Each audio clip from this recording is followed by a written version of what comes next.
हरियाणा के सोनीपत में शनिवार को हरियाणा की 3 होनहार कुश्ती खिलाड़ियों को सम्मानित करने के लिए एक प्रोग्राम का आयोजन किया गया, जिस प्रोग्राम की अध्यक्षता वेलस्पेन इंटरप्राइजेज लिमिटेड ने की और मौके पर भारतीय खेल प्राधिकरण की क्षेत्रीय निदेशक ललिता शर्मा मौजूद रही। राधिका, जिसकी उम्र 20 साल है, ओलंपिक में भारत के लिए एक भविष्य की उम्मीद है। राधिका ने 21वीं महिला जूनियर नेशनल कुश्ती चैंपियनशिप में गोल्ड मेडल जीता है। 62 किलोग्राम में फरवरी 2019 और उसी वर्ष ब्रोंज मेडल भी जीता। एशियन अंडर 23 चैंपियनशिप में 2019 में 62 किलोग्राम में गोल्ड मेडल जीता।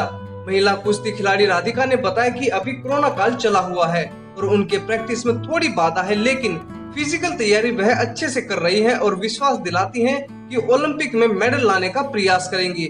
आइए सुनते हैं राधिका ने अपने इस अचीवमेंट पर क्या कहा। अब आप किस तरह की तैयारियां कर रहे हो, क्या विश्वास दिलाते हो कि ओलंपिक भी आना है?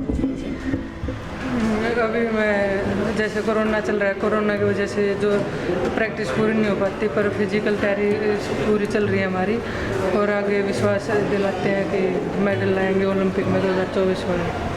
अब तक आपने क्या क्या उपलब्धि हासिल किया? मेरी एशियन ब्रोंज मेडलिस्ट अंडर 23 की और 3 साल जूनियर के तीनों बार मेरे गोल्ड मेडल हैं और सीनियर के में मेरा सेकंड गोल्ड मेडल। क्या गवर्नमेंट मदद नहीं करती? क्या खिलाड़ी आगे आए, उनका खर्चा होता बहुत सारी डाइट करके? गवर्नमेंट करती पर इतना नहीं करती, कभी कभी कोई बार साल में एक बार हम कैश छोड़ देते हैं, उसमें बहुत कम आता है, उससे पूरा खर्चा नहीं चल पाता। क्या मांग करते हो गवर्नमेंट से? जॉब नहीं है मेरी, 3 जूनियर में गोल्ड मेडल है, सीनियर में मेडल है, उसके बाद भी जॉब नहीं। जॉब की मांग करते हो? आपका पूरा परिचय? राधिका हूँ, मेरा नाम राधिका है, मैं पानीपत से हूँ और इस हर साई में मैं प्रैक्टिस करती हूँ। कितने मेडल अभी तक प्राप्त किए? मेडल यही 3 जूनियर में खेलो इंडिया में और मेरे 2 वर्ल्ड के टूर हैं और सीनियर में सेकंड मेडल है और अंडर 23 में ब्रोंज मेडल है। तो आगे की क्या उम्मीद मांगे आप? आगे की वही काम 2024 का है। किसी नौकरी के लिए भी आपने अभी अप्लाई भी किया है कभी? कहते नहीं कि अब तक आपने अप्लाई ना कोई गवर्नमेंट दे कैसे?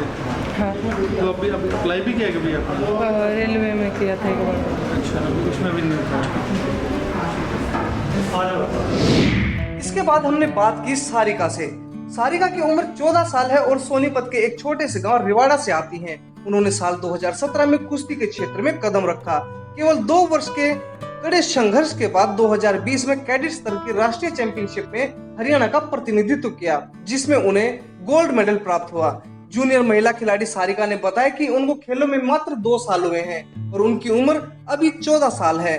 कुश्ती में जूनियर खेलों में 1 गोल्ड मेडल प्राप्त करने में सफलता हासिल की है और भविष्य में भी वह अच्छा प्रदर्शन करने का विश्वास दिलाती हैं।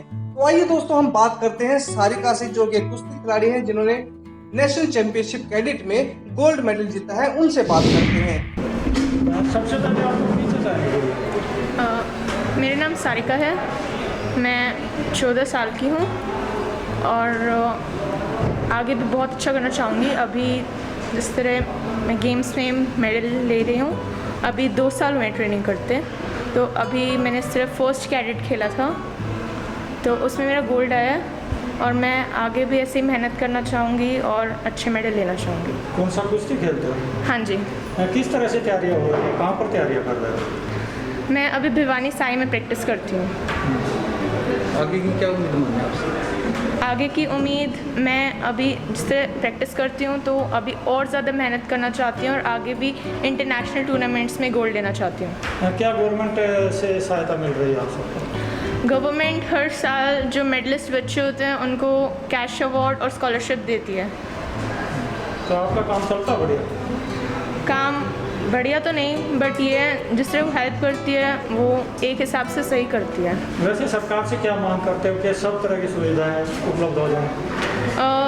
मैं यही मांग करती हूँ कि अगर सरकार कर सके तो उन्हें हर महीने बच्चों को सपोर्ट करना चाहिए, चाहे वो फाइनेंशियल हेल्प हो या अदर फिजिकली हेल्प।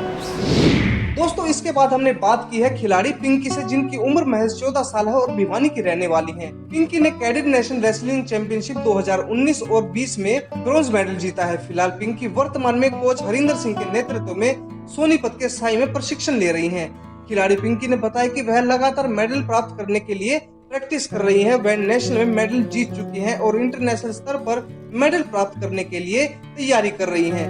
आइए दोस्तों सुनते हैं पिंकी ने अपनी इन सफलताओं के बारे में क्या कहा।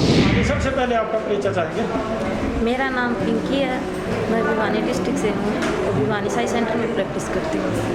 अच्छा, क्या विश्वास दिलाते हो, कौन से मेडल अब तक लिए हैं और किस तरह से आगे बढ़ रहे हो, कहाँ प्रैक्टिस कर रहे हो? अभी मेरे नेशनल लेवल पर मेडल है, मैं अभी इंटरनेशनल लेवल की तैयारी कर रही हूँ। इसके लिए कड़ी मेहनत कर रही हूँ और मुझे विश्वास है कि मैं अच्छी मेहनत करूँगी तो इंटरनेशनल लेवल पर मेडल दूँगी। गवर्नमेंट कोई हेल्प कर रही है और सरकार आपकी सहायता करती है किसी भी खेल में?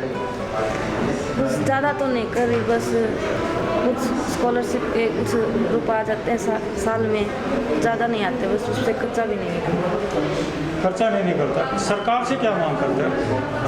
सरकार से यही मांग करते हैं कि स्पोर्ट्स खिलाड़ियों को थोड़ा सपोर्ट करें, उनका थोड़ा खर्चा ज़्यादा दें ताकि वो अच्छे से मेहनत कर सके, अच्छे से खा पी कर डाइट वगैरह ले सकें। सोनीपत में भारतीय खेल प्राधिकरण की क्षेत्रीय निदेशक ललिता शर्मा ने बताया कि वेल्सपन ग्रुप में यह बहुत अच्छा कार्य किया है कि कुश्ती के क्षेत्र में उभरती महिला पहलवानों को सहयोग किया है। उन्होंने बताया कि हरियाणा कुश्ती के क्षेत्र में और यहाँ की लड़कियाँ बहुत अच्छा प्रदर्शन खेलों में कर रही हैं। जैसे गीता फोगाट और बबीता फोगाट ने भी बहुत अच्छा खेलों में कार्य कर दिखाया है और विनेश ने तो ओलंपिक के लिए क्वालिफाई भी किया है। तो आइए दोस्तों, इस पर ललिता शर्मा ने विस्तार से हमें क्या बताया है, आइए सुनते हैं। सबसे पहले जी आपका परिचय चाहेंगे जी। मैं Lalita Sharma, regional director NRC Sonipat. जिस तरह से खिलाड़ी महिला बच्चों को आज मान सम्मान मिला है तो किस तरह से तैयारियां जो हैं आगे बढ़ाई जाएंगी, ओलंपिक भी आना आगे? ये बहुत अच्छा इनिशिएटिव वेल्सपन ग्रुप ने किया है और जैसा कि आप जानते हैं कि हरियाणा में हमारा रेसलिंग हब है और हमारा लड़कियां, यहाँ की लड़कियां बहुत अच्छा कर रही हैं। जैसे कि आपने पहले भी देखा कि जो भी गीता फोगाट है, बबीता फोगाट हैं और विनेश है जिसने ओलंपिक्स में क्वालिफाई किया है, वो भी हरियाणा की है। तो ये एक बहुत ही अच्छा इनिशिएटिव है वेल्सपन ग्रुप का और जैसा कि आप देखते हैं कि हम ग्रास रूट पे काम कर रहे हैं ताकि आने वाले ओलंपिक्स में 2024 और 2028 की तैयारी अभी से शुरू हुई है और आने वाले समय में हमें पूरी उम्मीद है कि जिन बच्चों को आज यहाँ पर सम्मानित किया गया है, ये आने वाले ओलंपिक्स में ज़रूर अच्छा करेंगे और भारत के लिए पदक जीतेंगे।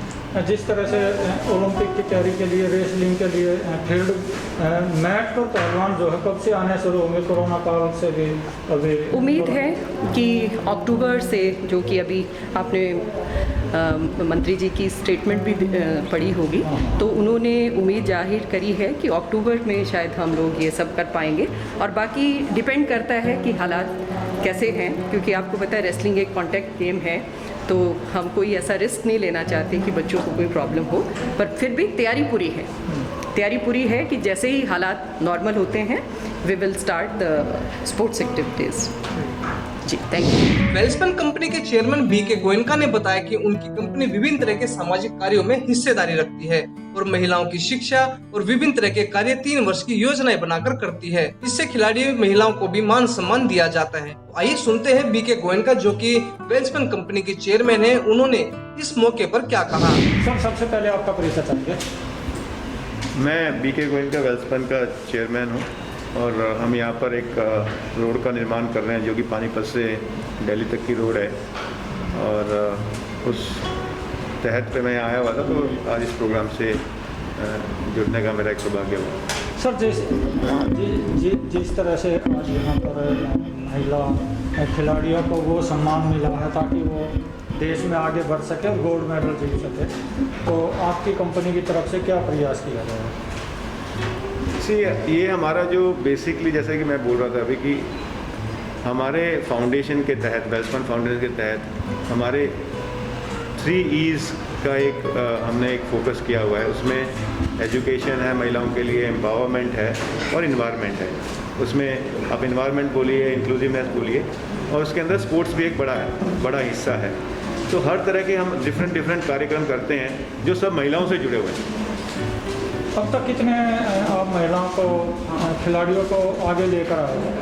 करीब अभी तक हमने 24 बच्चों को एनरोल किया हुआ है और उसमें कई तरह के हैं, उसमें हर तरह के स्पोर्ट्स को हमने प्रोत्साहन किया है। उसमें करीब 24 बच्चों को अभी तक हमने स्पॉन्सर किया है। आज कितने बच्चों को स्पॉन्सर किया है, क्या रहने वाला है?